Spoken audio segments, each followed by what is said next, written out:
Folks at home, I'm loud tonight. How you doing? I hope you're having a wonderful Saturday night. Hope you're having a glorious weekend.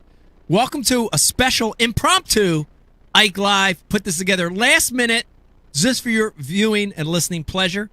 We got an amazing show for you tonight. Special guest, James Elam in studio. Possibly Skeet Reese for the third or fourth time. We're going to find out in a little bit. Going to be talking a little bit about the true reasons the Upper Chesapeake Bay event was canceled. Ooh. And last but not least, very, very special guest. I believe first time ever on a video podcast. Randy Flowers coming on talking about the dark world of professional bass fishing. As I do our sponsor intros, we have a very special guest on the casting couch tonight. We have the one and only Logan Stockel tonight playing for us, and he's going to be playing background music the entire time I am reading the sponsor plugs. Go ahead, Logan, and thank you for being here. We want to thank our presenting sponsor, Mystery Tackle Box, MTB. It's like Christmas to your doorstep once a month. Listen to me. Mystery Tackle Box helps you develop confidence and new baits and new techniques. Discover new high-end gear in the regular and pro boxes. And now, a very special experience with the Elite Box. Over $60 value, yours for $39.99. Use the promo code Ike Live when you sign up for your first Elite Box and get a lot of money off that first box. Also brought to We're challenging you tonight, aren't we, Mike? Yeah. Also, All right, Logan, also brought to you by Keep going, Logan. No, I like this. You Keep like going. Yeah. You can handle it? I can handle this. I All like right. it. Keep going. Tear it up, kid. Keep going, Logan. This is smooth. I like this. Right. I like this. Also brought to you by Flambeau. Flambeau is the maker of the best tackle storage systems in the world. I promise you. They have the patented Z-Rust in each box. And, of course, the new Ike series of Flambeau boxes and bags. Use the promo code Ike Live for 20% off your entire order at FlambeauOutdoors.com. Brought to you by Liquid Mayhem. Scent is important. You got to put this stuff on your baits. You're going to get more bites. Makers of great scent flavors like shad, garlic, minnow, crawl, garlic crawl, la la la leech. Also available now in the brand new clear color with new flavors like night crawl and anise crowfish. Go to liquidmayhem.com. I love it. I love it. Use the promo code IkeLive25. 25% off everything on the Liquid Mayhem site. Brought to you by Hobie Kayaks. Hobie Kayaks are the Cadillac of kayaks. Yeah, we want it, Logan. Oh, you want it? Yeah, we want it. We need it. Hobie Kayaks are the Cadillac of kayaks. Listen, kayak fishing is changing the world. Go to HobieKayaks.com. Look at these things. The amazing pedal drive system, pedal drive 360, hands-free fishing, amazing. Go to HobieKayaks.com. Brought to you by TH Marine. TH Marine are the makers of amazing marine products for everything from kayaks to canoes to john boats to bass boats to biggie small yachts. Go to thmarine.com and check out some of their products. Also, announcing a brand new Ike Live boat build featuring TH products coming up. Oh, it's coming. Very exciting. Brought to you by Bass University. Notice the empty chair today. Pete is filming some BU stuff somewhere, maybe. Or maybe his he's way to pressing. Champlain for an open. Yeah. Go to BU.com. Use the promo code TRYBU. You get 10 free days, baby. 10 free days. Brought to you by Real Snot. Listen to me. You want further cast? You want smooth cast? You want to stop that stupid backlash on your braided line? Use Real Snot. The real deal. I promise you. Try it. Go to realsnot.com. Use the promo code IkeLive25. You get 25% off anything in there. And listen to this. Even better. They're donating $1 of every purchase to the Ike Foundation. Thank you guys at Real Snot. As of yesterday. Brought to you by Tackle Warehouse. Everybody I know, including KVD, uses Tackle Warehouse. Go to tacklewarehouse.com. Order all your latest tackle there. And if you spend over $50, use the promo code Ike Live and you get your shipping free. Brought to you by Line Cutters. Line Cutters cuts line like butter. Butter. Smooth, easy. The new flush mount I have it on every single boat I own. Best product ever invented. Go to linecutters.com. Use the promo code IkeRules20 for 20% off your line cutters purchase. And last but not least, brought to you by Traeger Grills. Man, you've seen us grilling here the last 5 or 6 shows. Gosh, everything from fish to meat to salad. Put it on a Traeger grill. Salad. and it tastes All right, let's do this. amazing. All right, great show. James Elam, possibly Skeet Reese. Upper Bay cancellation. And finally, Randy Flowers coming to you in the next couple minutes. Come on. Come on. Let's go. Warning! The following live webcast might contain content that some people find crude, vulgar, or objectionable. When watching this program, please make sure the room is well lit and do not sit too close to the screen. If you're uptight, easily offended, or lacking a sense of humor, please stop watching right now and leave the internet. Now it's time for Ike Live.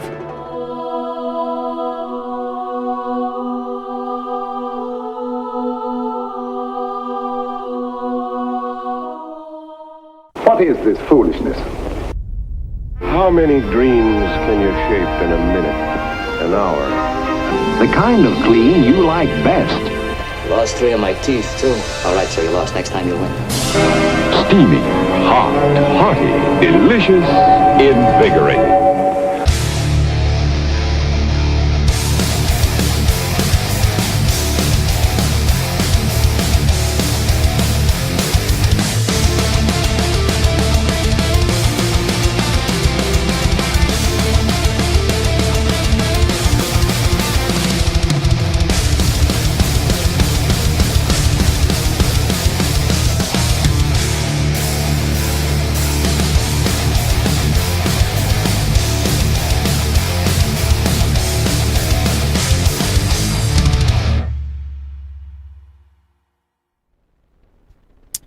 Folks at home, how you doing tonight?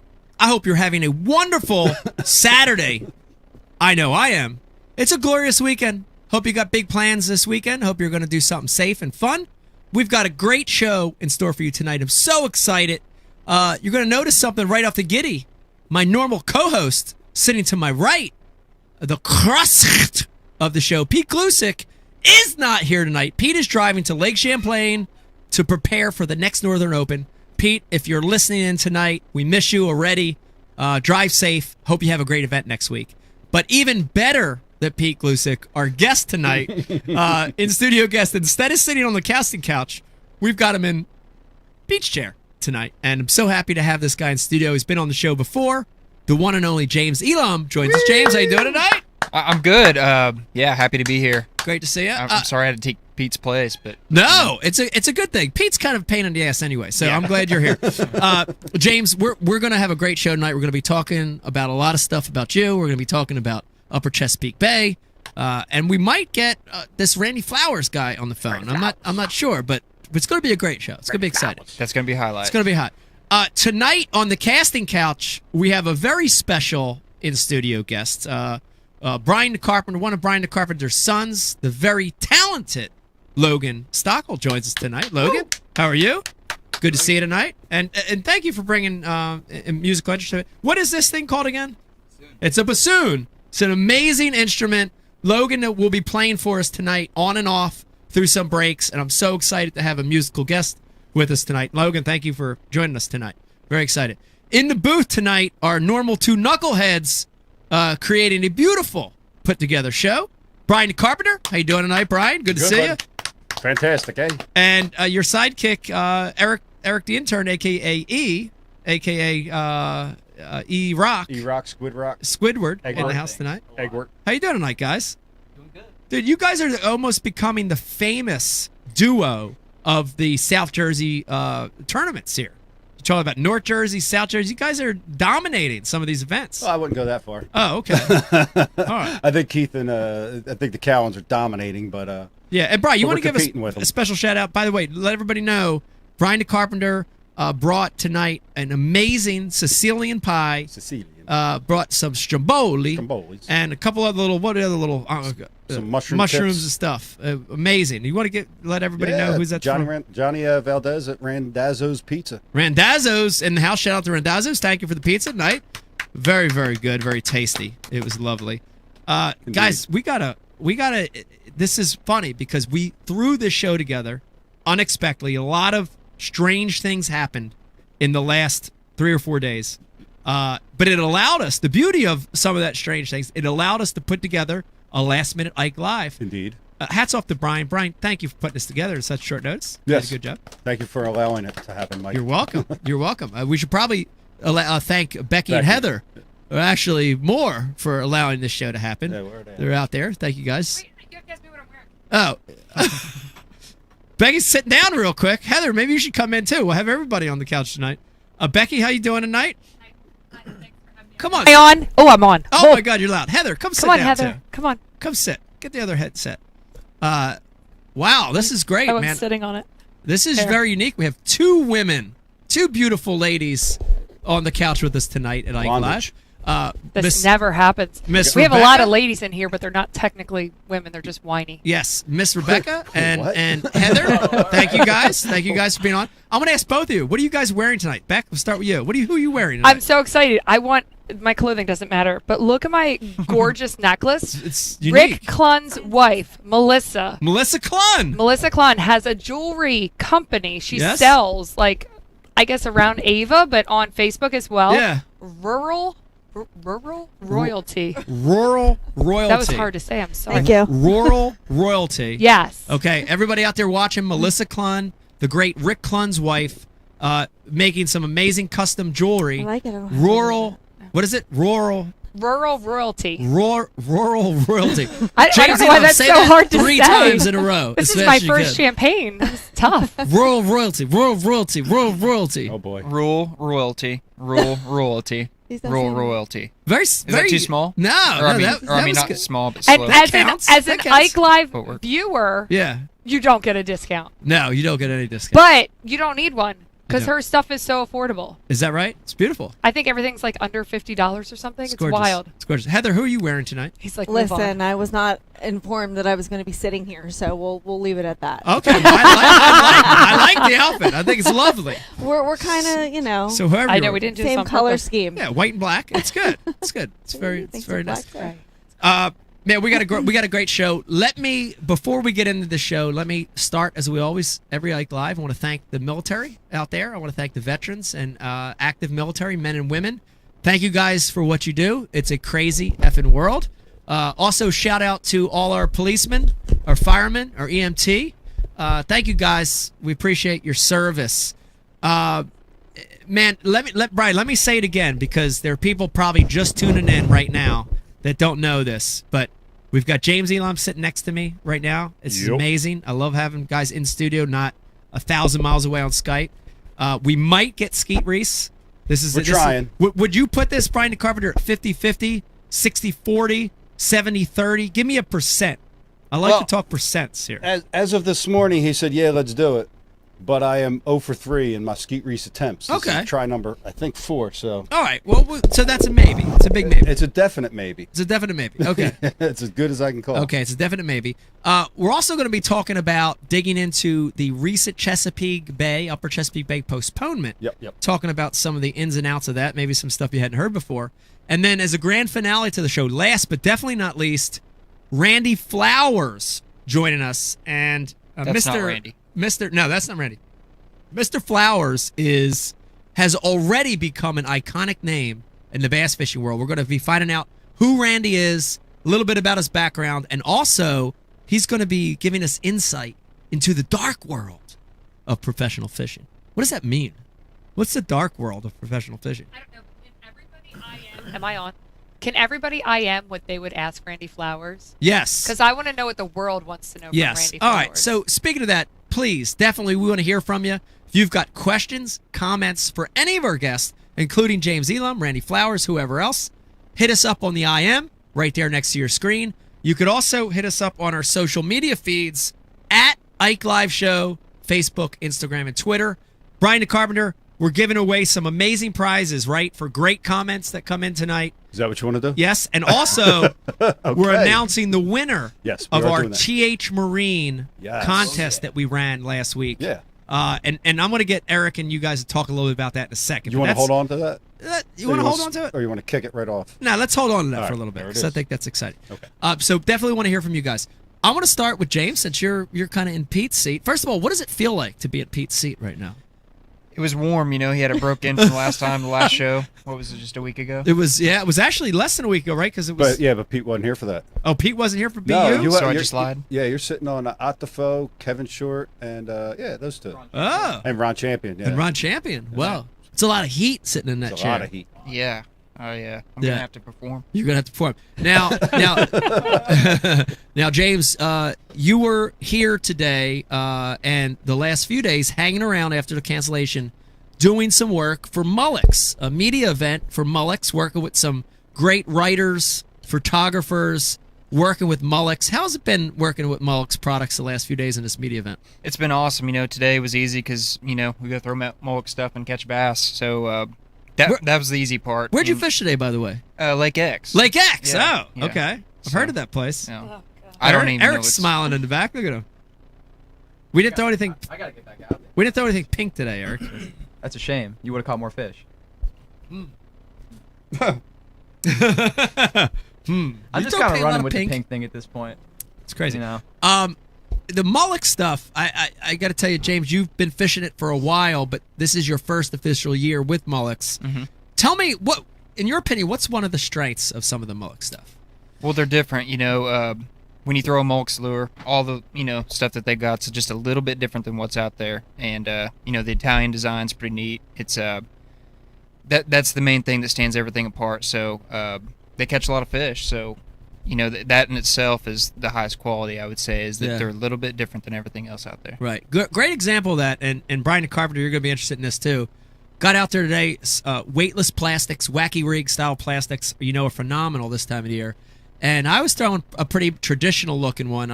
And you outfished me throwing a pretty unique nail weight, wacky rig style bait. Tell me the name of that bait. Tell me the name about. Look, I know he said because he don't want me to give this away. No, I want to hear it. Tell me the name of that bait, and it's a little different. It makes it special. Tell me about it. It's the Molex Sligo, and so it's a 5.5-inch straight bait, cigar shaped. But the really special thing about it is it's got a spade tail, and the I know tail that narrows bait. down. Yeah, you've Yep. seen it before. Yep. So it's a really good nail weight bait, Nico rig, whatever you want to call it. You know, wacky rigged with the nail in the bottom. So that's what that big one came on today, out in the middle of the pond. So Lake X. Middle of Lake X, one of those roamers out there. It was a big one. Yeah, and also real quick, I do want to talk about one of the new products I saw you using. I got to hear a few of the strikes and watch you catch them, which is cool. I'm like 60 to 80 feet away, and I heard the bites. Ooh. Pretty insane. Fishing a frog. It's got to be a frog. Yeah, a lot of you saw it at ICAST this year. It's a brand new frog from Mullix. It's called a Super Natto frog. This is kind of a hybrid frog. Tell everybody about that bait a little bit. It is. So, you know, for me, like the Super NATO frog, it's got, you know, these legs that kick, and that's basically replaced all frogs for me because I can do anything that I can with the traditional frog with that lure. I can fish it slow still, but in between, you know, grass mats or whatever, I can just crank it and I can catch an open water fish on it, whereas other frogs, you know, don't have that action. So that's what's cool about it to me. And even better, you know, if a pike bites your tails off or something like that, you can just replace them. So it's got a good screw lock in it, and it's got two little prongs to hold it in place so it won't come undone. And you can put anything on there you want. You know, you can put a you worm can on modify there. it. Yeah, you can put a plastic worm on there or whatever, a grub. Right. So it's awesome. It's a cool bait. Yeah. Keep your eye out for that, guys. It's coming out from Mullix real soon. Launched at ICAST. I want to get a little bit away from talking about fishing, sponsor stuff. And James, this is something that we ask everybody, especially when they're in studio. And I want to talk about your background a little bit and how you got into fishing. Tell me where you grew up and tell me how you got into this sport. What was your background in getting into fishing? Well, growing up, you know, I'm from northeast Oklahoma, so there's a lot of great bass fishermen from that area of the country, and we've got a lot of great lakes. And growing up, I fished with my dad, you know, so from the time I was probably in diapers. Yeah. You know, I was fishing. Was he a with him. tournament angler? Yes. He was. He's a good one. Most everything I know comes from him, especially all the, basic stuff for sure. We fished together in father and son tournaments growing up, and then graduated into just normal team tournaments. You know, until I started doing this. But yeah, that's how I got started. All my uncles, all my family knows how to fish. My mom and my grandma are really good anglers too. Right. Just because that's the culture of our family. Yeah. So that's how I got involved. Is someone older taking me. Yeah. Now here's an interesting thing, I love this about your story, is that there are a bunch of the new, young, talented guys like yourself, Matt Lee, Jordan Lee, a lot of guys. I could rattle off about 10 or 12 really good younger pros coming up right now that took the college route, and I love it because it wasn't there when I was young. But tell me about your college experience, your degree, and then did you fish? You fished college team, Yeah. So tell me about that a little bit. So I went to Oklahoma State University. I fished, through up to a college, and when it was time to go to school, I didn't make my decision on where I'm going to go based upon if they have a fishing team or not. Right. I went and got I wanted to get a degree in landscape architecture, so that's what I did. Right about the time I was. What? Wait a minute. Look at. Did you just see what happened? What? I just saw this. Seriously, Brian the Carpenter. Can we get help us out real quick? Give us a casting couch shot, because look at what just happened to Becky's face. Hold on. Watch this again. I'm going to mention it again. Hold on. Okay. Ready?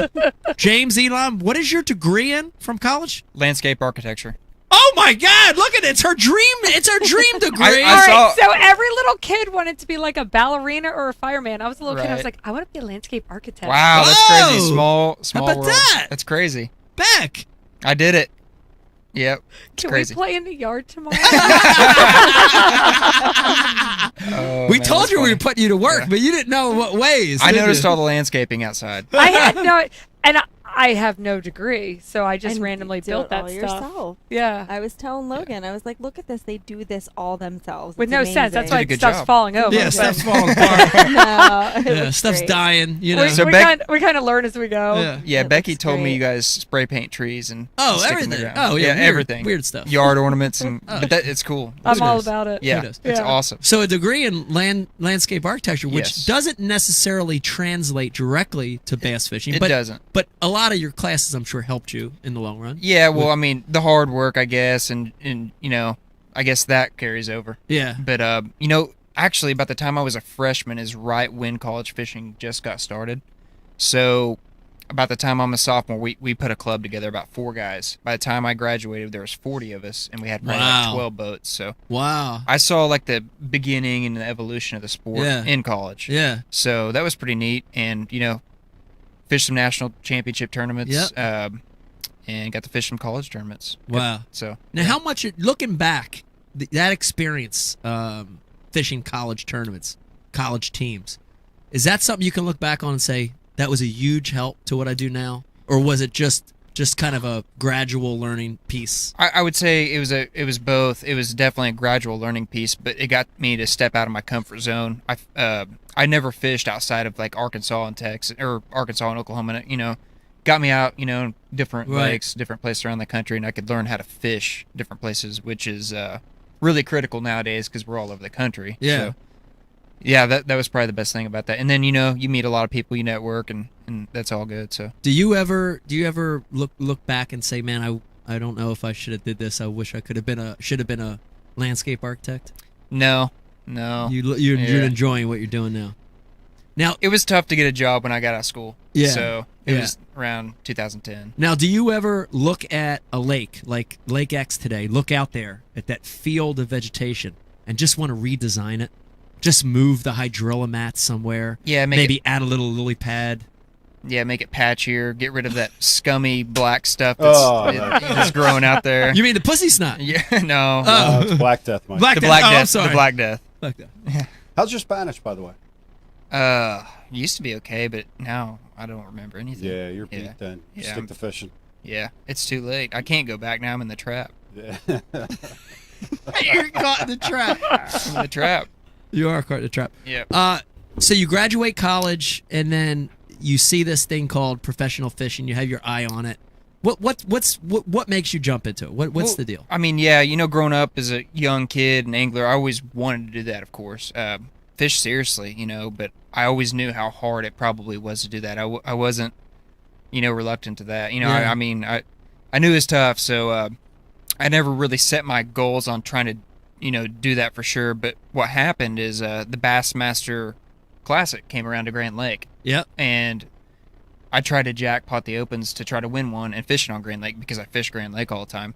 Just so happened I, qualified for the Elite Series that way and just did it. Right. Never looked back. No. So what year was that?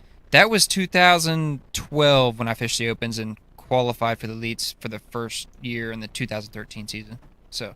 Gotcha. Yeah. I remember that classic well.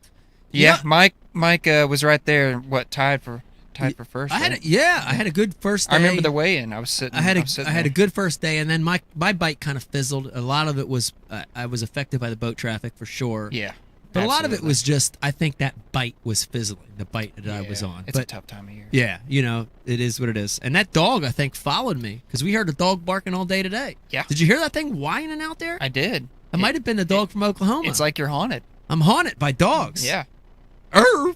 By the way, Brian the Carpenter, is it interesting? James doesn't have what I would consider an Oklahoma accent. What is an Oklahoma accent? I don't know. I've just heard a lot. Don't have one either. No, He just yells a lot. No, but there are a lot of Oklahomians that have a more distinct Oklahoma accent. If I had met you off the street and didn't know where you were from, I couldn't really place you. Where would you say? Yeah, you couldn't place. I would place you down south, but not necessarily Oklahoma. It'd probably be more like. I don't know. What do you think, Virginia? Virginia. Honest to Really? God. You have Close your eyes. And, Yes. and James and John Cruz sound exactly the same. Yeah. What about Prosnick? No. No. Nah. No. Broznik sounds he's like in Fat Cat. He's in hillbilly Virginia. Oh, there's a difference. Yeah. No, Virginia is what I thought. Like if I closed my eyes and heard you talking, That's I'd see crazy. the floppy hair. The Virginian floppy hair. You'd have like a pink polo on. No. And you'd have vanity tags on your car. This is his, I'm from Virginia, so this is his dig. Makes But sense. honest, can we do something where we put like John Cruz clip and James clip? You guys say things exactly the No, same. they're not that talented back there. They can't do that. they didn't even look. They're like, no, we're not doing that. I tried. Yeah, we're not doing that. Told you. We're on Instagram. It's crazy. I gotta, you've had, in my opinion, so this is what year is this? This is my 6th year. 6th year. Yeah. In my opinion, you had a spectacular career thus far. How would you rate your first 6 years of professional fishing? I hope so. I think the last 3 years have been really good. Maybe, the last 4 probably. 3. What is this? Yeah. So my 3rd year is really when things, changed for me. The end of my 3rd year. Right. The first 2 were tough. Right. I finished 75th, 70th in the points or something, which isn't terrible. Starting out. Yeah. But things really started clicking for me then, and it just takes that long to get established. What was the difference? What was the No difference? one 'Cause what- no you one what to hear look that for. from so many Yeah. people. We've had guys in here that are rookies, that are sophomores, that are juniors that said, God, it was tough, but all of a sudden something clicked. What is it? What was it for you? For me, it was the fishing more than anything. From the get-go, I felt, confident I could compete. It's just knowing all the things you need to know before you show up to the lake. Because, you don't know those things, Yeah. I mean, I don't. You don't come to the Chesapeake Bay from Oklahoma and know what to do. So that's kind of what I was battling mostly. And when you go around the United States, a couple times, a couple different seasons, the next time you come back, you start to know what you need to do right from the get-go. Yeah. And with our short practices and everything, that's the key is knowing what to do right off the bat. There's a lot of guys watching and listening right now that are aspiring, they're in college, they want to do this, and they think, how, give them a tip to utilizing a 2.5 day practice period, because it's a short period of time on a big place that you've never been. How do you approach that? What's the strength for you to do that? I think the biggest thing is you're not going to find everything out in 2.5 days. You're not going to figure everything out. Sometimes you find a really good place. You can find a glory hole and you can do really well. Right. That's cool, but that doesn't always happen. But Where you that finding doesn't always them? happen. Yeah, where am I I finding? found one in the bathroom at Sparkles one time. Me and Mike fished And one last Jacoby's. year at Mille Lacs. Logan, actually. earmuffs. What? Oh no, it was Enchanté. I'm sorry. Yeah. I try. Yeah. I don't know. I'm sorry. So, yeah, where were we there? Yeah, so I don't know. I just keep seeing that thing that you pulled out of the wall. it's laying Wait. face down right now. Michael we can't- Joseph. we All right. can't get into Listen, that. listen. I was pointing to Logan and showing him. I'm like, look. That's your dad. He's got a man's hardworm and a pick in his hand. Oh, Mike, pick that He up said real he quick. remembered. He remembered.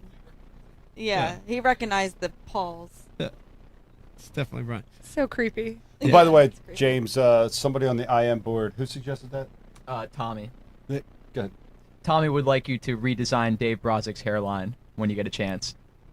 Redesign Dave Brodzik hairline Yeah.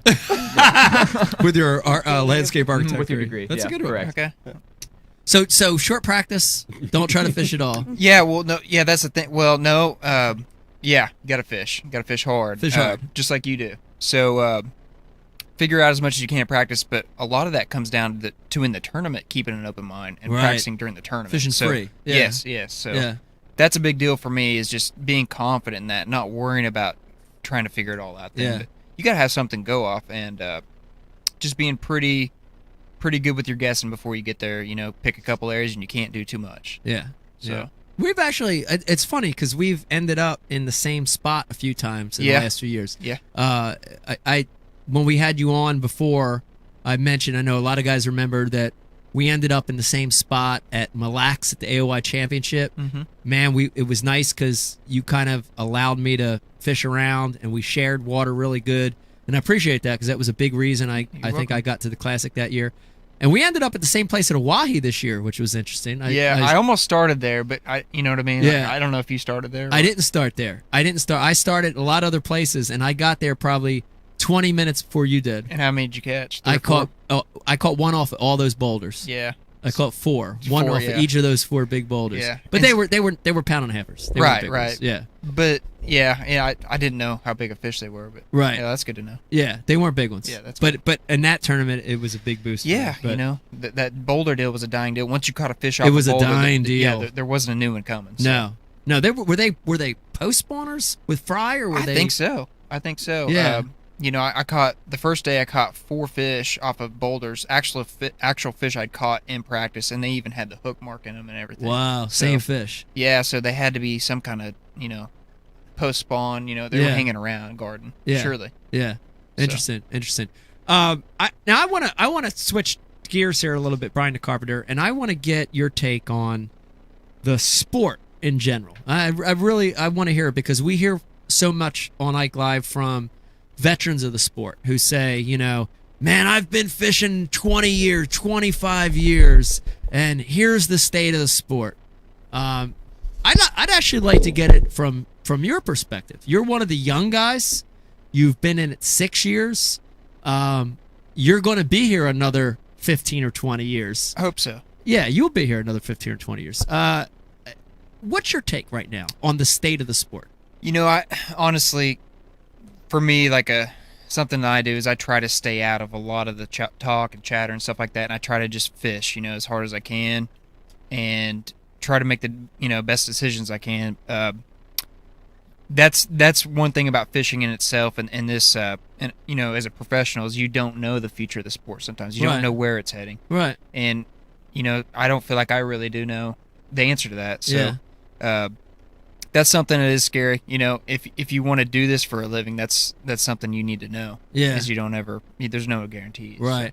How have I know again a lot of people watching want insight onto how to work with sponsors, and I noticed with you, you've done a really great job in securing a big portfolio at an early stage of your career. You've been working with some amazing companies.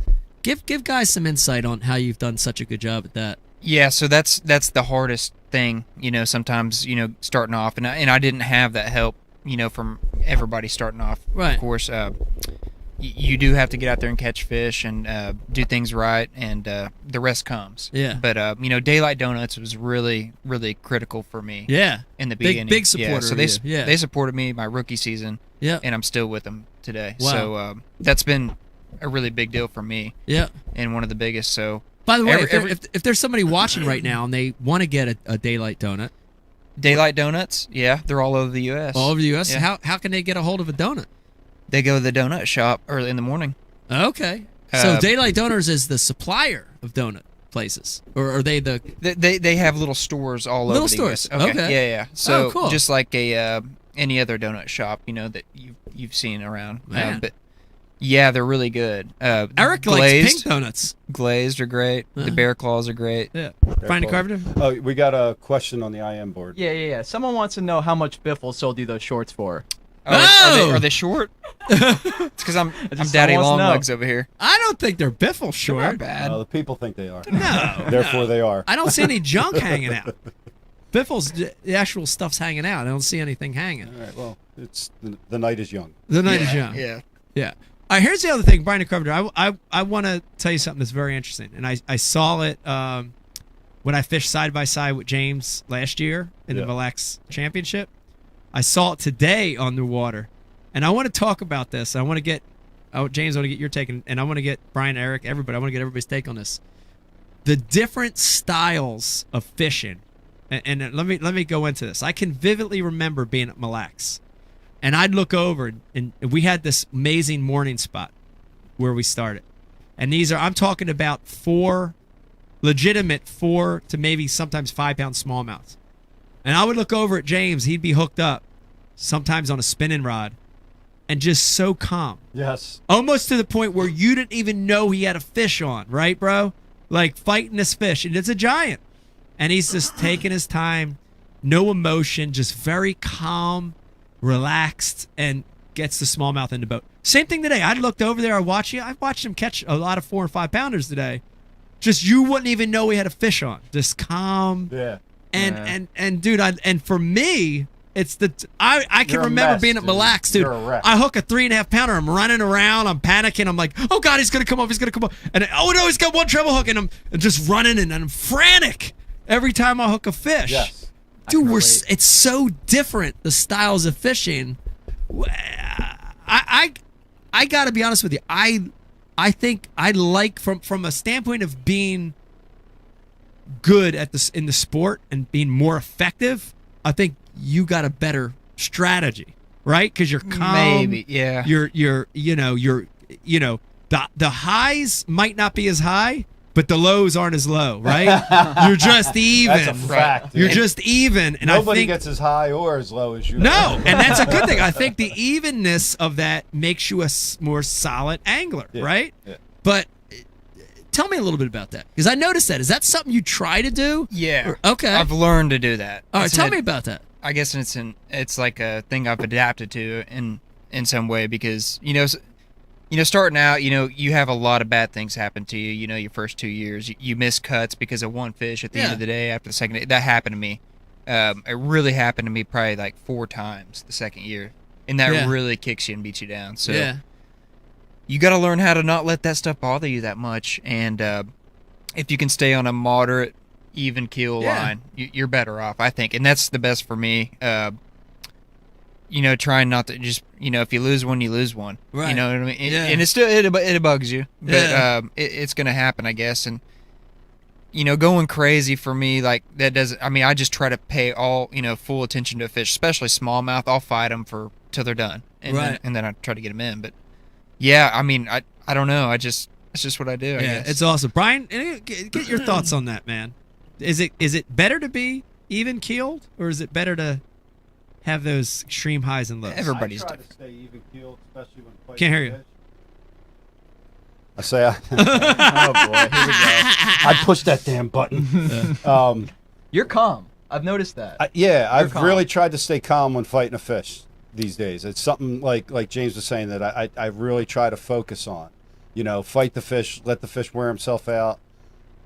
I don't know, man. Maybe watching these guys on social media with their, you know what I mean? Like, that's a little bit of a turnoff. You know what I mean? Yeah. I don't know. I want to to enjoy the moment. I work so hard to get a damn bite. Yeah. Live here in Jersey, a good day's 4 bites. I want to enjoy the damn Tell thing, me about dude. it. Jesus, I want to live in that moment. Yeah. So, Yeah. I don't know that and I just think if you get comfortable, dude, we grew up with Fritz. Oh yeah. And setting his drag to where he could pull it with his lips. You With know, his and lips. walking it around the boat. Yeah. Worked for him. He tore it up there for a minute Right. with monofilament. Mono. Old Pistol school. grips. Stren. Yeah. Yeah. Lose. So anyhow, I like to live in the moment a little bit and Yeah. take my time with them. Yeah. And I don't think I could do what you do anyhow. Yeah. I couldn't operate at your pace. Yeah. I don't know. I don't know. I'd fuck everything up. I like that even keel. I like that. You know, Good I luck think. with it. I mean, if I could go back in time, I think from a performance standpoint, I'm saying I think that's a better You better need way. medication, Mike. I would need medication. Yeah. Yeah, you got to remember, dude. I was born in '72, so they didn't diagnose that shit. Brian DeCarpenter, you're as old as me. They don't diagnose that shit back in the day. You were just crazy. I vividly remember. I swear to you, Brian. You know this story. I swear to you. I lived on Oakland Ave with my grandmother and grandfather for a lot of years, and my mom was a single mom. Eventually, she bought a small little house on Orchard, and I'd get home, and I had kind of this way in everything in life, but I'd get home from school, and I don't know, we'd be freaking out about something or yelling, and I remember my mom came back and said, yeah, it's funny, the neighbors, they came up into the office, and she worked in a municipality, and she's like, she thought I got Skeet trying to holler. Keep going. With she your thought a story. retarded kid lives next door. Because I'd be yelling so much and Wait, what? freaking. Hold on, Skeet. Hang on. Hold on a second, Skeet. Wait, what'd you say? Yeah, retarded. Our neighbor, when we just moved in that house. They said that about you? They thought I was Because all the screaming? Because of the screaming, the excitement, the yelling. They thought I was retarded, But I mean, it's just who I am. You know what I mean? A little bit. But they didn't diagnose that shit. To each his I own. think I might have Skeet hot on the line, so let me chase this down. Okay, let's chase down. While we're waiting, let me remind everybody, you're listening to a brand new, off-the-cuff, special Ike Live, brought to you on a Saturday night. Special in-studio guest, James Elam, sits to my right, or as we're going to call him later, Jason Elam, or no, what is it? Jason Elam. No. Elam. Elam? Yeah.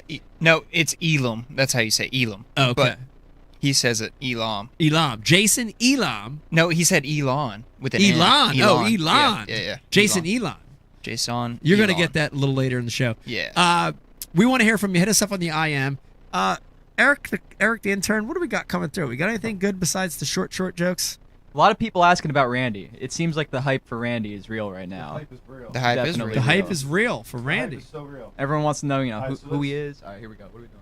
I can't hear anybody back Yeah. in the booth. Okay. Yeah, the hype is real. So give me a second. I'm going to try to get Skeet on the line. Okay. And what you guys scream, piss, and holler about the Chesapeake. Okay. And then we're That's going to awesome. get Randy on. All right, I want to set this up. So we're gonna change topics right now. Everybody that's watching and listening Ike Live tonight, we're talking about the recent postponement of the Upper Chesapeake Bay event. It was scheduled for last week. Actually, today would have been the third competition day. Top 50 would have been fishing today. A lot of you that follow the blogs and Bass Fan, Bassmaster, Wired to Fish, all that, heavy floods, a lot of rain in a short period of time caused a lot of water to come down the Susquehanna River and really, really put a lot of water into the Upper Chesapeake Bay. The night of the meeting, there was an emergency meeting between the Angler Advisory Board and the tournament officials at Bass. A decision was made late. I mean, really, really, really, really late Wednesday night. According to my phone, I think it was about 11 o'clock that the tournament was going to be, quote, unquote, postponed. I woke up to it 4:30 in the morning. Honestly thought it was a joke, but it wasn't. They decided to cancel it, citing safety reasons. Big topic, and I want to get a lot of people's opinions on it. I don't trust anyone's opinion more than the guy that we have on the phone right now, and I'm excited because I think this is officially the first time we've had him on Ike Live, and I appreciate him coming on so much. The one and only Skeet Reese joins us on the phone tonight. Skeet, What's up, playa? how you doing, Skeet? What's going on? I'm good. I'm at the Hook Big Fish Classic in Ocean City, Maryland right now. Ocean City, And it's Maryland. Yeah, it's pretty much a shit show. Okay, is it saltwater, freshwater? What's happening? Saltwater. So, again, since our tournament got canceled, I figured I might as well come check out another tournament. These guys, they just fish. Doesn't matter biggest fish, whether they can catch a shark, a marlin, a tuna. So they got a single biggest fish winner, and then they got a 4 fish limit winner. So doesn't matter what you weigh. Wow. So we came down here to check it out for a day. Very, very cool. Now, are there any big logs floating out there where you're at? There's no logs here. Okay. All right, no, we're talking about we've been hinting around at it, and I value your opinion. We've been talking about this postponement or cancellation or whatever you want to call it. We've had a lot of IMs already come through. I'd say it's about 50-50 from our viewers. People agree or people don't agree. Give me your thoughts, Skeet. And a lot of people out there, want to know your thoughts on it as well. Well, my personal opinion, they made the wrong decision. The thing is, the Chesapeake as well as probably better than anybody, but the amount of fishable water on that place is insane. Right. It's one of the biggest watersheds that we've probably ever gone to. Yeah. And the amount of affected water on that fishery was maybe, I'm going to be generous and say it's 5% of it. Right. That was affected. And, there's a lot of armchair fishermen out there listening. They bash me.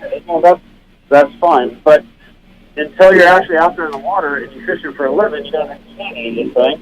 But there was so much fishable water that guys have a choice. So they could have gone up and floated it within the log, saying it was unsafe. But the fact is, there was, I don't know, there's a whole lot of other rivers that were fishable that were not flooded, that had no debris. So yeah, unfortunately, I understand Bass's take on it. I mean, they're looking from a liability standpoint. They're trying to cover their bases. When they got fishermen that are worried about the water they're fishing being hampered, and then it becomes a fear factor. It's like, oh gosh, what am I going to do? Get the bass now. I'm worried about hitting a log. I get it. Yeah. I'll hit logs. That's fun out. I've blown lower units off. I've ripped motors off. I've done all that. Yeah. And the thing is, in some fisheries, yes, it would have made a huge impact. But the amount of fishable water that was left on Chesapeake Bay was astronomical. Yeah. And that's a good point. That's a good point. And a lot of our listeners and viewers right now, and Brian the Carpenter, this is a rough estimate, but I want to let everybody listening know that the water that we could fish in the upper Chesapeake Bay, and basically everything was a fair game. We couldn't go through the C&D Canal. There's over 300,000 acres of fishable water that we had access to. I agree with you, Skeet. Dude, that bay Is has... that real? 300,000? 300,000 is the number. I know it's the second largest freshwater estuary in the world. That's correct. It's the second largest. And is it really? It is. And the amazing thing to me is, dude, that bay and the Susquehanna River, that's been doing that for thousands of years. Dude, the bay knows how to handle a big influx of water. I told this story before. I want to tell it again to everybody. Skeet, they canceled it. I woke up that morning. I'm like, well, shit, I might as well head home. I'm an hour and a half away. I'm going to pack the truck. I packed the truck. Nice. Must be nice for you. Yeah, it was nice. It was nice. Shit, I'm going to go home, pack the truck, and I had a house on the northeast. It was about halfway back into the northeast. I went out back before I left and looked down. The water was the cleanest I've seen it all week, dude. It was beautiful. It was calm. There was bait jumping. And I felt bad. I felt awful that decision was made. I did. I had a knot in my stomach that the wrong decision was made. I just want to put you on the spot right now, Skeet, and ask you this flat out. Did our anglers, did our body of anglers having a bad practice affect the decision not to fish this event? My gut decision is yes. I don't know the honest answer. I would be speculating. But I do know that, yes, it was a tough practice. I mean, I had as long a practice as probably anybody. But I was still optimistic about going out and just going fishing and doing my job and catching whatever I could catch. But I do know that, from what the comments I heard from the board, the advisory board, and the comments the advisory board was getting from their group of anglers that they reached out to was that, there's a lot of them that felt like, there was, I know a portion of them were fishing the flats. Right. And so when their water got blown out, they're like, well, I got nowhere else to go, so what am I supposed to do? But because fishing was tough, right, and guys are fishing all day and getting no bites, 1 bite, 2 bites, they just assume not have the tournament and get rid of it, period. Yeah. Isn't that isn't that scary? I mean, that's scary to me that the sport has gotten to the point where a bad practice from a portion of anglers is a means to get an event canceled. That's scary to me, man. Well, I mean, we can speculate on this. We can argue it's, whose fault. We can point fingers. The fact is, it is what it is. It happened. Right. Bass, they felt they made the decision that was best for them. They want to say it was best for the anglers. And they're in a tough predicament over this as well. Right. So this was not an easy decision for them, and I feel for them. I mean, this was impactful in a lot of ways. It impacted everybody, the community, bass, the anglers. We're all impacted by this in a negative way. But dude, in the end, in my opinion, we could have fished. Whether did the tournament get canceled because the guys having a that's possible. Right. Let me jump back and ask you this, because we've kind of speculated off camera about this, and I want to get your opinion on it. You're one of the veterans of the sport, like I am. We've been doing it now. You're old. Yeah, we're old. We're both old guys. We've been doing it a long time, gone on over 20 years, and I want your opinion on it, because I know my opinion. Has the sport changed? Has the sport itself changed to the point where this kind of stuff is happening more often? Because I'd be honest with you, Skeet, absolutely. I don't remember when we started, and I'm talking about in the late 90s, early 2000s, we were cutting our teeth on the pro level. Dude, I remember fishing I would let us out in everything. Dude, we fished 10-foot waves, we fished floods, they let us go in lightning storms. I feel like the sport has changed. Here's my take on it, Mike. It's not a sport, it's society. Right. It's lawsuits and liabilities. Right. That has changed. That's the fear factor. We all pay higher premiums than whether. Right. Boat insurance, we're paying higher premiums, and everybody's worried about getting sued. And that's how I take it. It's become a liability. Is that off the hook? If they are on the, are they on the hook if they launch us and we go out and somebody gets hurt? Right. That's and it's not just fishing. That's a society. I mean, that's my personal take on it. But tournament fishing is different than what. I mean, you listen to stories of Rick Hunt and Tommy did it 40 years ago. Right. Yeah, there's nothing stopping them. They go out on the Erie in full footers. Right. People passing boats in the air out there. Yeah. Yeah. And I get it. There's some point in time where we have to be logical. Okay, what's safe, what's not. But in this situation, there was a whole lot of safe water to fish. Right. Yeah. I believe there was too. I feel like, man, this is if you sign up for this job, right? You're a professional angler. You want to fish the elites. Amen. Go do it. This is what you do, right? You know, this is your job description, man. Go fish. I agree. Skeet, do you feel? I'm right there behind you on it. Skeet, do you feel like we're fishing with a bunch of pussies anymore? There's here's my take on it. The squeaky wheel. How's it work? Squeaky wheels. We got the squeaky wheels on tour that, they don't wanna fish in rain. They don't want to fish in waves. They don't we have some fair weather fishermen on tour. I'm going to say that. Yeah. So, is your word? Are they pussies? Oh well.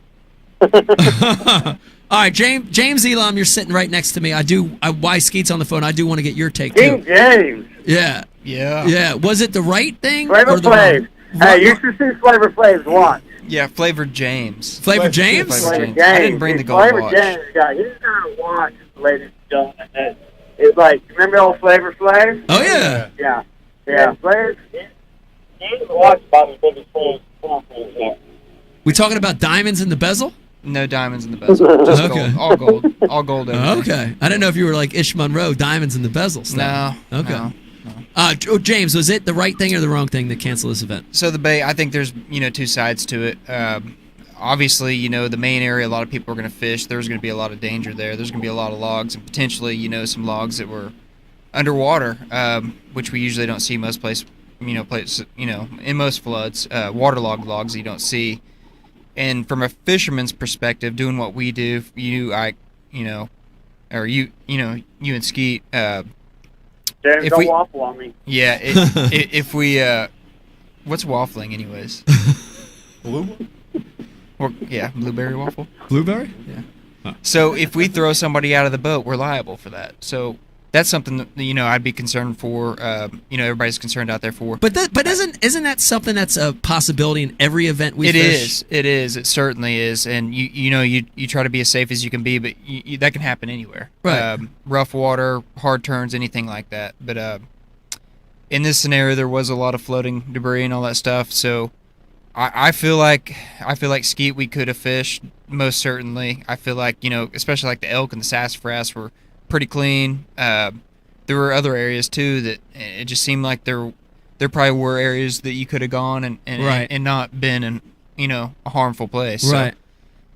So, hindsight's 50-50, I guess, but the main thing was the fishing was bad, and guys, I guess maybe would have wanted to come back at a later time. So, but there's no winners here now. Everybody knows that. Everybody's going to lose on this deal. The anglers, bass, if we come back, it's going to cost $2,000 again, for gas and a hotel and all that stuff. Yeah. Or, to camp, whatever you do. But, yeah.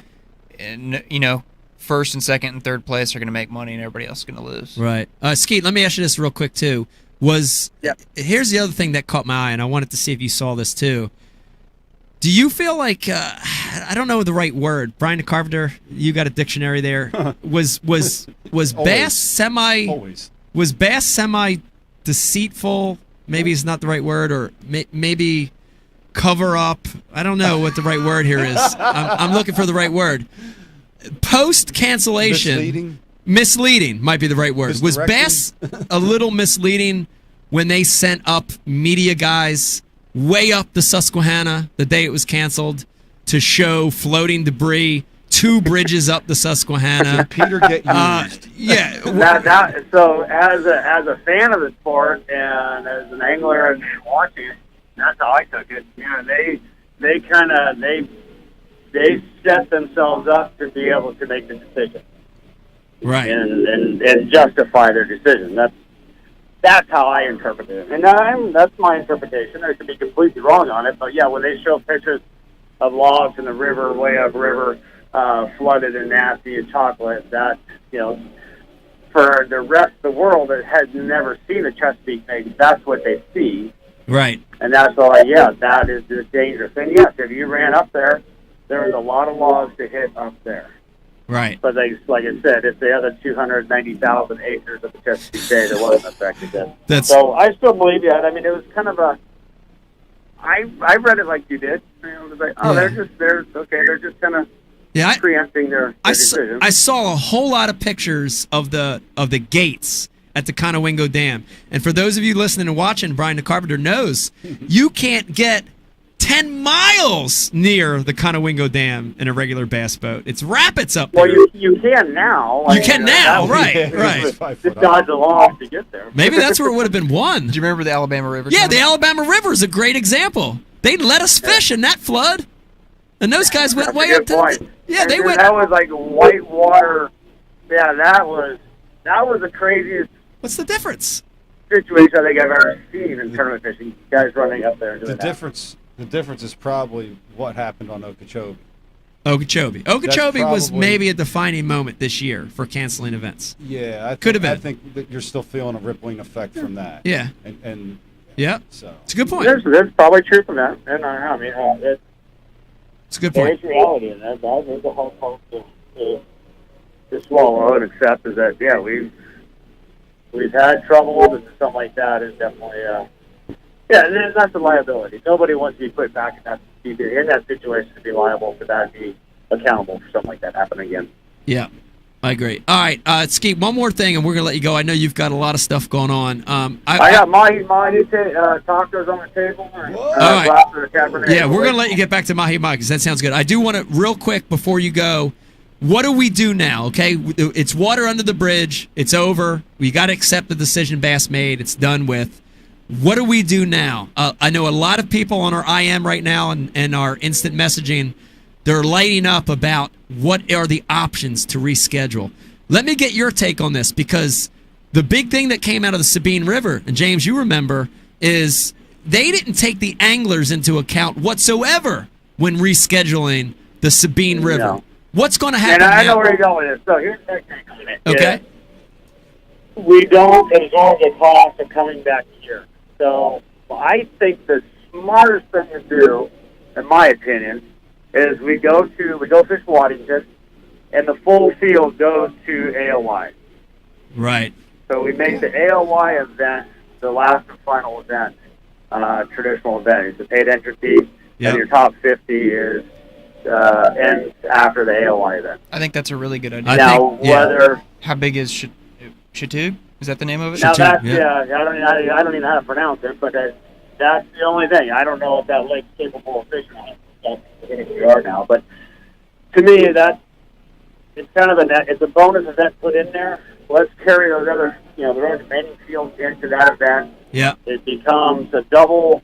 It's a standard tournament. You got your normal entry fee, your normal payback, and then you just put your AOY payback on top of that. Yeah. I think that's a great idea. I think it's a great solution. It'll be interesting, Skeet, to see what happens over the next couple weeks, and they make their decision whether they decide to put us on Labor Day weekend, or they try to put us before Waddington, or they decide that one, what you said, which I think is a great option. It'll be interesting to see what happens over the next couple weeks. Well, the thing is, they put it before Waddington. That's the week of Major League Fishing. So. Ooh. Yeah. Yeah, that'll be interesting. Mm-hmm. Huh. Wonder what might happen there, huh? Skeet, thanks for joining us, man. I really appreciate it. I know you're one. You're one of the busiest guys in the sport. I put you up there right up with Kevin as far as running hard, and we appreciate you having on the show, coming on the show. Yeah, well, you might be at the top of that list now. You going full on it. Yeah, well, I don't know. This is the beginning to the end for me, so I'm going to slow down hopefully in the next couple of years. You're going to be. You thought you were famous for bass fishing. Wait till the show hits. Yeah, I'm going to be famous in the carp fishing circles in the next couple of years, so I'm excited about that. Hey, them carp pull a hell of a lot harder than bass do. They do, and I always like them big sucker lips. You know what I mean? You have those big sucker lips. You go for them. Love those big sucker lips on this carp. Skeet Reese, everybody. Skeet, have fun the rest of the week. Peace out, you guys. Have a good night. See you, I'm going to watch the big fish get weighed. We'll see you. Later. Wow, Skeet Reese, man. I'm so excited, James. I feel like you had a part of getting him on the show. I texted him. You did. Brian the Carpenter, I'm going to give you credit, but I want to give James some credit, too. It's Brian. Hold on a second. Yes. I'm taking all of it. You're taking all of it. Yeah. All right. Oh, yeah, Becky's going to take credit for something. All right. What do you want to take credit for, Becky? You need a microphone, huh? That was awesome. Eric the intern, Brian the Carpenter. great insight from Skeet and James. I think that solution he came up with, I think it's a viable option. I like that. The only variable is how big is that lake, because most It's of a the time smaller lake too. Oh, really? So most of the time we have our AOI on a smaller lake, where otherwise we couldn't have a full field. So that might be the only thing you run into, but that's better than the other problem that I lies agree in front of us. So I agree. Yeah, it's a shame. Like I hate to, from a selfish standpoint, I hate to give away the flats. Yeah. Because it's a home fishery. Yeah. But at the same time, I think it's the best solution under a big time crunch. Yeah. Absolutely, and that's what it is. And people have to reschedule stuff. And you almost didn't get to come to the Sabine this year. So. I know, it's crazy. It's unbelievable. Brian and Carpenter, what do we got? We got some stuff cooking back here. I see some stuff developing. You want to take a break? What do we got going? We got a hot lead on the phone. Hot lead on the phone. Okay. We got Thomas Allen from Bass. Right now. Right now. Wow. Okay, joining us right now. Very special guest. Everybody knows him. Thomas Allen from Bass joins us on the phone. Thomas. Hey, guys, I'm proud you gave me a chance to call in. I've been watching your show forever. Big-time fan, first-time caller. Yes! Well, and like Skeet, we're so excited to have you on for the first time. I'm sure. Now, this whole discussion, you guys are talking about the cancellation. I've had some thoughts, and so if you're ready for them, I'm happy to share. We'd love to hear thoughts, and we value everyone's opinion. So please. All right. Well, let me give a little preface here. First of all, I'm from the north. I'm from Minnesota, and I moved to Birmingham, Alabama recently. And being a back-to-back world champion winter driver, I moved to Alabama thinking I could handle just about any winter situation Alabama could throw at me. And I went out, drove around during some winter weather, and proved myself right. I could handle it. I got pulled over by a cop asking me what the hell I was doing, and I gave him my license, told him where I was from. He said, "You're good to go," and just let me go. I got to thinking, though, after I saw car wreck after car wreck after car wreck, that it's not necessarily how good I am in my car that I need to be concerned about. It's how good everybody else is in their car in Alabama that doesn't have experience driving in winter weather. Right. So, in I guess a little bit of contradiction to your stance, and I believe me, I hear you, I understand you. Yeah. I disagree on maybe a couple stances, but I don't disagree on a couple others. Personally, I feel Bass made the best decision, but because you, Skeet, and a bunch of other veterans who are very capable and good at driving in those conditions does not necessarily mean the rest of the field is as good, as capable, and frankly, it is going to make the kind of decision that is not going to jeopardize their lives or their marshal's lives. And so I feel like the decision was made as a blanket decision to cover everybody, even though it doesn't necessarily meet up with guys who know the place like you do, and Skeet does. It was made more or less to keep everybody in the whole group under a decision that doesn't set somebody up to be affected by it. Now, we know what happened at Okoboji this year, right? Let's say we went out. Let's say somebody hit a log, that motor came in the boat and crushed one of the anglers or one of the marshals. Everybody would have been all Bass's butt about not canceling the event. Right. So the decision was made, I think, in relation to some of that stuff, right, wrong, or indifferent. I know it affects people. You get to drive back out there again. If we have it there again, whatever happens, it's going to cost everybody more money, more time. We're all on the water again. It hurts. But I think the right decision was made to keep everybody safe. Yeah, I agree, and I love that analogy of driving, in Alabama in wintertime conditions. I can tell you get below Virginia, no one knows how to drive in the snow below Virginia. So I can definitely agree with that. But I do want to bring a couple things up with Thomas, and the one is do the body of anglers as a whole, 110 of the best anglers in the world that fish the elite trail week in and week out, from Texas to Louisiana to Florida to upstate New York later in the year. Do we not deal with those conditions every event, right? And to give you an example, the running from Bayou Signet in New Orleans to the mouth of Venice has its own risks, and no one ever took that into account in canceling a day of Bassmaster Classic. In fact, I remember them letting us launch in fog that was so thick guys were running a radar, in fact. Yep. The one event that I wrecked, which was on the Sabine, I'm going to go back about 4 or 5 years ago, it was normal water conditions, and I hit a submerged log and put the boat on the water. So don't we assume the risk of hitting stuff, of ejecting a marshal, of spinning a hub, of wrecking all that? Don't we assume that risk as professional anglers in every event we fish? You do. You certainly do. And I think there would have been a lot to have been learned as a fan, as a writer in my case, or a photographer, to see how a very nearly unprecedented flood sequence is picked apart by the best in the world. There's a lot to be learned. I would have loved to have seen it. However, you know, you're right. The situation in Louisiana was certainly questionable, the radar deal. I remember that. I was there. But this, I felt like in that upper portion, this was worse than that even. Now, you know better than me. Correct me if I'm wrong. I'm just going to say what I've been told. I was told that the flood levels at the dam, and yes, I heard the part about us going up there to take pictures of that. There was pictures, video, this, that, and the other thing that were to add to the drama of the event. But the question is this not nearly an unprecedented flood level from that river and from that dam? Is it close to that? I'd say it was. I mean, I've been fishing there, maybe not as long as some anglers, but I'd say over 20 years. And it is either the highest or some of the highest water I've ever seen.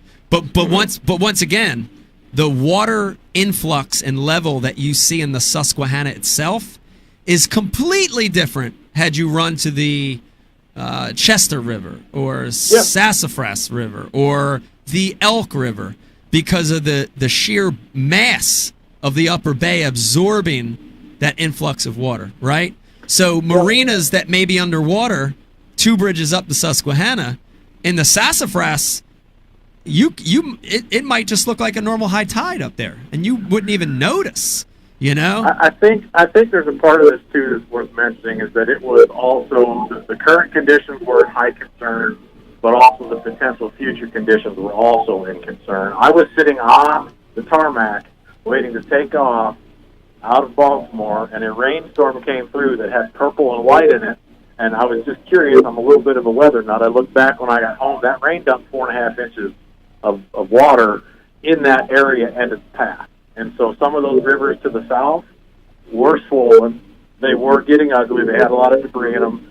And not necessarily anticipating that small storm, the decision was made, I think, to accommodate what was likely to come. Now, look, I'm with you. I think that seeing pros dissect a tough fishery at its worst is a great way to learn something. There's a lot of drama. I think there's another side of this, too, is that this is the second event we've postponed this year, which adds to and trust me, I get to go to every one of these. I get to be on the water for all 4 days of the competition, no matter who's in the lead or who wins. And it wears a guy out. I have heaps, and James will echo this. He knows that I'm into the aspect of what it takes. I have heaps of respect for the 107 pros fishing the Elite Series, because it's one of the toughest gigs out there, period. Yeah. But at what point do you make a decision that's a blanket decision across the board? At what point do you do that to prevent a tragedy, even though it may not happen, but you make a decision to prevent something that could happen, is more likely to happen under those conditions? Yeah. I don't know the answer. Right. I know you guys will agree with this. I would not want Trip Weldon's job under any situation. Yeah, and I think you just made a great point. Brian Carpenter, I think Thomas just made an awesome point, is I don't think there's a right answer. I don't think there's a right answer to this. This is a gray area, and at the end of the day, I accept Bass's decision. I don't challenge it whatsoever. That's a tough position to be in, to have to make a call like that. And I don't fault Bass at all for making that decision. And I want to let you know. The thing I appreciate that. And personally, I wasn't in any of those meetings. Yeah, I don't know what was said. I was the guy that got up at 11:45 and wrote the story for the website. Yeah, and that's the truth. I don't second guess their decision. But I tell you what I do, what does scare me, and what I'm worried about. And I've had this conversation with James and Brian and Eric off camera. It scares the hell out of me, Thomas, that guys are having a bad practice, and they are affecting the outcome of what happens. That, to me, is the scariest thing in the world, that the sport has gotten to the point where a handful of guys having a bad practice. You talk about practice. You talk about practice. A handful of guys having a bad practice affects the decision to keep or stop a tournament from happening. That really, to me, is a changing of the guard. It's a bad thing. I don't want to see that happen. The beauty of this sport is what you said, which is tackle the conditions, tackle the changes, see how these guys do it. These are the best in the world. I want to see guys, now if it's canceled because the DNR and the police and the guys at the dam, and if it's canceled solely because of those facts, I'm all for it. But the moment that it is influenced by 20 or 30 of the 110 that had a bad practice, the sport's in trouble, man. Well, and the sport's in trouble. And further to that point, is it possible that the host city, seeing the bad conditions and how this won't pump up people to come to the Chesapeake? Oh, Because that's 100% true, and that's a tough situation that we have to overcome as an organization. There's more people affected than just the 107. I mean, it's vast. And Mike, and you and I spent some time in the boat together, shooting videos, working on projects. I think we're on the same page on a lot of areas in life, but I can't 100% agree with you that it was just 20 anglers having a bad practice. I think we're looking. There may have been some of that. I wasn't there. 25 I can't speak for them. I just don't think that was the only reason the decision got made. There was a lot more factors to be considered, and it's just there's no easy answer to this. But the bottom line is everybody involved is impacted, and we're going to pay for it. If that means we go back the week before Waddington or the week after Waddington, whatever the case may be, or maybe we don't go back at all, everybody involved is impacted. And, there's a lot of truth on both sides, but the bottom line is I think this decision was made to keep everybody alive, considering what's happened this year and in other tough water situations. And I guess let's not put it on one thing as a tough practice. Yeah. That's probably part of the decision. We can all agree on that, but I think there's a lot more to it than just that. Right. Yeah. Agreed. Okay, Thomas, I appreciate the call. I do want to. Can I call you to the plate on one other topic while we have you here? Yeah. And I do. Yeah. I appreciate you so much calling in and getting another great point of view on this topic. And I'll just be flat out honest with this question: is when this rescheduling happens, or whether it's a rescheduling, a change of date, or a cancellation, whatever it ends up being, will Bass this time take into account, the angler's needs and the angler's prior commitments? Because it surely didn't happen at the Sabine River event. Well, I can't speak to that 100%. I am just the senior editor at Bassmaster, something I'm proud of, but unfortunately I don't get into those bigger meetings and get to talk with Bruce on a regular occasion.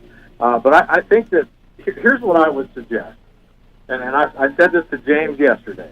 I would love it if the anglers as a group would get together with their representative to the Angler Advisory Board, or maybe have a big roundtable discussion with some of the officials at Bassmaster and present some of the concerns they have that are of that nature. And instead of having concerns, also have solutions. Because one thing I've learned growing up in a business that largely depended upon my performance, my successes, and my failures, I've also learned that if I don't have a solution to a situation, or something that I think might generally work in difference of the original decision, I can't have an impact on those that are making the decision. Right. And so my suggestion is figure out a way to get the Elite Series, which was originally created to have the best dudes on the best waters at the best time of year. Let's get back to that somehow. Right. But that's not going to happen with you and I having this conversation. It's not going to happen with complaining about a decision that was made on 2 tournaments in 1 year that did hurt everybody. It really did. Right. It's going to happen with all of us coming to the table with solutions. Yeah. And that's Agreed. what I'd like to see happen. Yes. Really.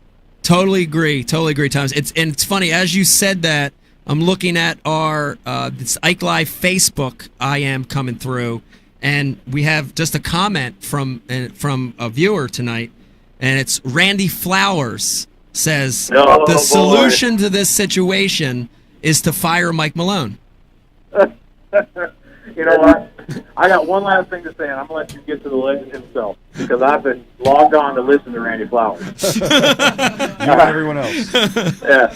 I don't know exactly everything that goes into Michael Malone's job, but what I do know is the dude cares a lot about the game. He wants to do the best that he can, but as much as I would not want Trent's job, I would not want Michael Malone's job as equally as much, because there's no way to keep 107 of the best type A anglers in the world happy. Right. So that's a tough job. Mike's got a tough job. I do feel bad for him. He has a very, very tough job. Hey, first-time listeners, first-time caller, I'm going to hang up and listen to your answers. God bless. Okay. Thomas Allen, everybody. Thanks, wow. That was a good one, man. I'm glad that happened. It's great. Brian Carpenter is great to get a second point of view on every topic, you know? And I mean, to be fair, we really needed that. We needed that. Yeah. We needed that. It's important. It's important. And again, honestly, dude, they made the decision. I'm not mad at them. You know what I mean? Like with what happened at Okeechobee, you're right. You know, there's a big, safety is a big concern right now. It's important because of the litigious nature of society today. Yeah. At the end of the day, every time we step our foot out the doors, we take risk. That's right. So you can't save everybody from anything that could ever possibly ever happen, but it is what it is. I didn't care for the best bodies of water at the best times. That doesn't necessarily ring true to me. Right. This would have been super intriguing. This event. Yeah. In those tough conditions, to me, is super intriguing. Right. It's awesome to see a slugfest, what I mean? But I don't care to see another ledge tournament. I don't care to see another sight agree with tournament. That. It's nice to have a mix. It's nice to have a mix. It's nice to have a mix. I want to see guys catching 10s in Okeechobee out of mats and killing them. And I also want to see Pittsburgh. I want to see freaking Gerald Swindle catching 5 that weigh 6 pounds, and it's a good day. Yeah. I like them both, man. Yeah, I don't mind the junk fishing. Yeah, and everything in between. Yeah, I like it all. Let me thank everybody for watching, man. Stay tuned. We still have a big show. You're watching Ike Live. It's a very special kind of thrown together Ike Live with James Elam in studio. Oh, there he is. Yeah, he just had to shake it off real quick. We've also got Skeet Reese was on the phone tonight with us. First-time caller into Ike Live talking about the cancellation. Also, Thomas Allen from BASS, surprise caller. Want to thank Thomas for calling in. Thomas. Great insight onto the cancellation or postponement, should I say, of the recent event. Brian Carpenter, you want to take a break? Man, we're going to take a quick break, and then we're coming back with what everyone is waiting for. Okay, listen to me. Hang in there. If you're watching Ike Live tonight, I know you've been waiting for this. When we come back, Randy Flowers joining us, the man, the myth, the legend. We're going to find out who he is, what he's all about, and we're going to take a look into the dark world of professional bass fishing. Hold on. When we come back, more Ike Live. Baby, I got a surprise for you. You gotta come out. I'm respooling my reels, baby. Oh, hush. Watch your step. Whoa, watch your step there. Come on. Keep them closed. I got them closed. No peeking. Hold my arms so tight. Oh, all right. Ready? 1, 2, 3. Surprise! Oh, yes. Yes! Woo! Is everything I want? Oh, yes, yes. Wait, yes. no. Thank you. Thank you. Oh. Yeah. Yeah. No, baby, go back. Look. Oh, yes. Yes. Yeah, but baby, look. I got you a boat. Mystery Tackle Box is the perfect gift for the fishing fanatic in your life. It's a monthly box filled with some of the most innovative fishing gear on the market, hand-selected by industry professionals. Check out all the different options available at mysterytacklebox.com. Hey everybody, Mike Iaconelli here. I love fishing this time of the year. It's cold, it's winter, it's snowing, but if you want to prevent the buildup of ice, use Real Snot. Every time I'm fishing this time of the year, I put a couple squirts on all my guides, especially the tip, before I start casting. Try that tip when you're fishing under these cold conditions, and you're going to catch more fish. See you later. There's a special place in our hearts for the tools of the trade. They're what we prep for a good day on the water. They're what we clean after a good day in the field. Flambeau's patented Z-Rust technology protects the gear of today from rust and corrosion. Z-Rust, for the performance of tomorrow. Preserve, perform, repeat.